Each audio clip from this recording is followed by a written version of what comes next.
Hey everyone, Boardgame Brody here with Meeple Mountain. I have a new copy of this new filler game from the master himself, Stephen Finn, with the Little Flower Shop, the dice game. And before we get into this, I'd like to ask you to like this video and more importantly, subscribe to this channel. It's something super easy for you to do and it really helps us out. And we would love to get some more titles to show you on this channel.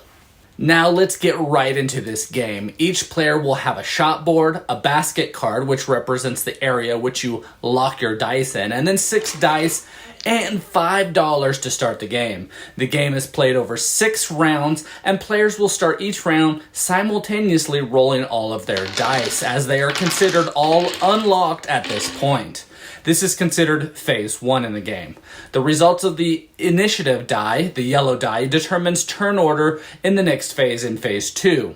And in this phase, in phase 2, players will take turns from high to low numbers of their initiative dice going through the steps. In phase 2, you will follow steps 1 through 4, and you must perform step 1 each time. But you only continue to steps 2 through 4 if all of your dice are locked after step 1.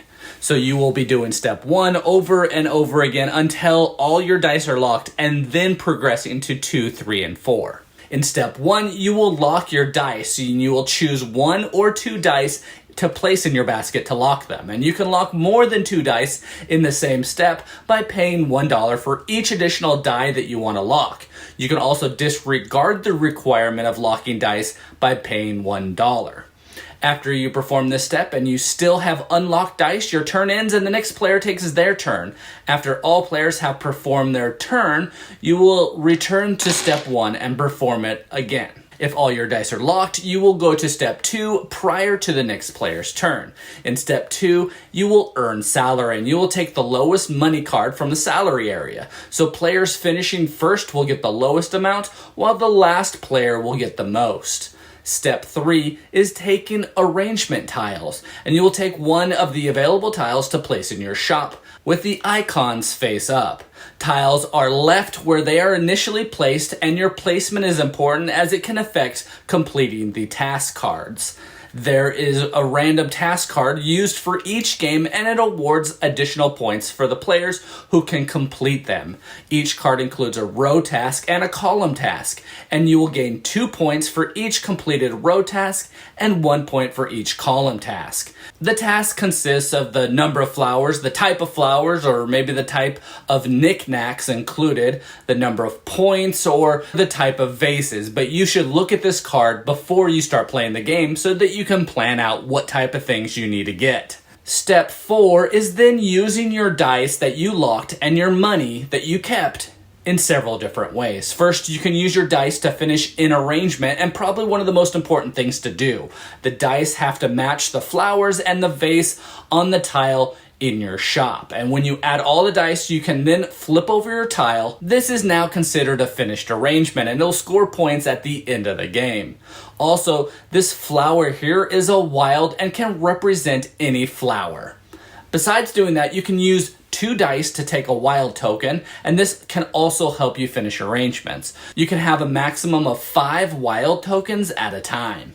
You will use these wild tokens to represent a flower die or a vase die of any kind to help you finish some of the arrangements if you can't roll the dice and get the results you want.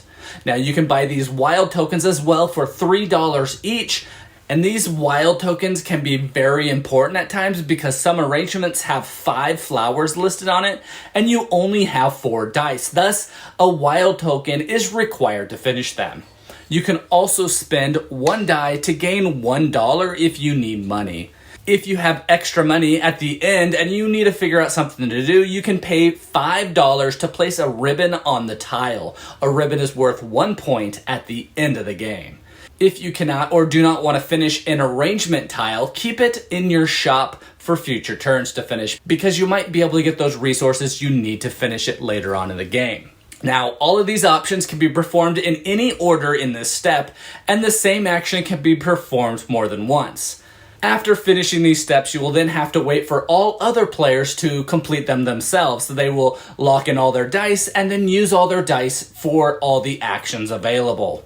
On a new round, you will then discard any leftover arrangement tiles, and then you will fill in new ones. You will refill the salary row with money, and all players will take their dice, they all become unlocked again, and you will start a new round. You will play through 6 rounds where players count points from their arrangements, their ribbons, and their completed tasks, and whoever has the most points at that point wins the game. So really, it's 6 rounds of managing your dice and getting some results that you can use to complete an arrangement.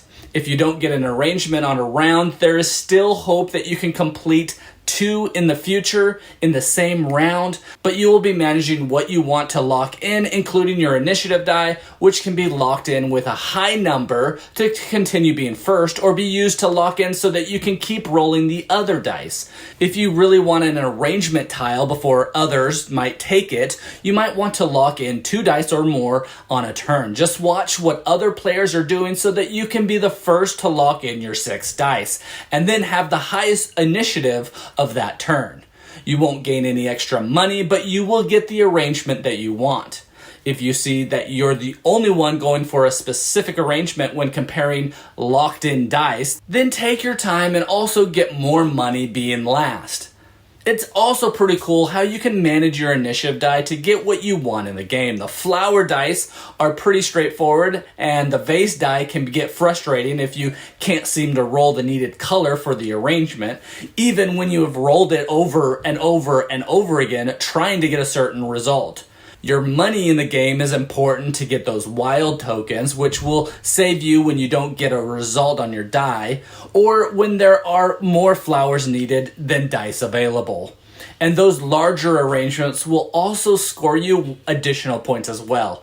If you're doing really good with getting the results you want, then you can spend your money getting extra ribbons instead. Even though they are just 1 point a piece, the game is always pretty close. So 1 point could be the factor that determines if you are the winner or not.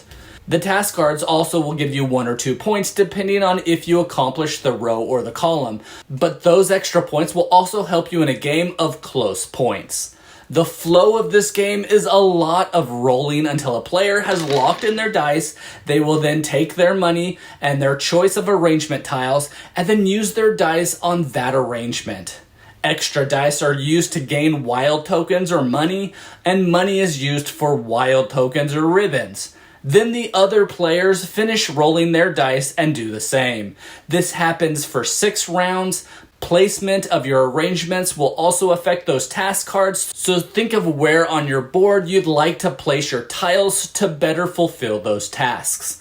And well, that's the game. Steve Finn with Dr. Finn's Games is the master of these filler games, and this one for me is a fun and fast game of rolling lots of dice. The theme is brought in throughout the gameplay as it's all about flowers and vases. It's hard to place this game with his other games, but I'd say that this one for me is above par from all the other games that I've played, but still nothing that beats out Biblios. So gather flowers to set up shop with your family and friends in The Little Flower Shop, the Dice Game by Dr. Finn Games. Again, this is Board Game Brody. I hope you enjoyed this video. Stick around and check out some other board game reviews to see what you might want to get to the table.